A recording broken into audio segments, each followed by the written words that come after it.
بدوي. سياسة المريض. بدوي. ادعي لها دعوة حلوة. ربنا يعطرك وتلاقي حد يتجوزك يا رب. انا 011. انا فيري بيوتيفول. انا فيري انترستنج. يقول له امال هتروح ازاي؟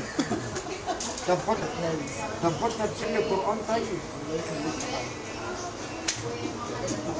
ربنا يجعله رحمه ونور عليك يا معلم.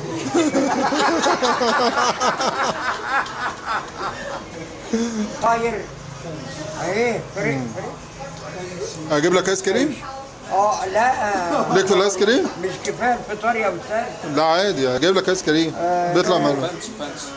الفانشي. ده فطار وغدا. مطعم الفانشي. ايوه. الاساتذه في الطهي. اساتذه في الطعام. كله فن السوي.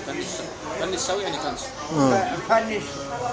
فنش. بص الجعان يحلم بمين؟ الجعان يحلم بمين بقى؟ بمين بقى؟ بفنش. ايوه. عشان نفنش لك الهنجري بتاعك. ايوه. ايوه. I am very hungry. ايوه. I want to take an hour breakfast. 011. احط فيها وجبه فنش. وجبة فانشي. افنش الاور هنجري باذن الله. بس لما يبدا المغرب. انت عرفتنا عن طريق ايه؟ عن شارع الكوربه. ماشي، يعني مين اللي دلك علينا؟ ساعة ما جيتوا تشطبوا في المحل. قلتوا لي ابقى عدي علينا نديك وجبه. والله؟ مين اللي كان قال لك كده؟ الاخ وكان في اخين معاه كمان. تمام. سيادة المدير. ماشي.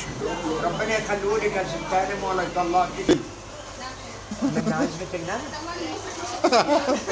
من عزبة النمل. الخير كتير اهو.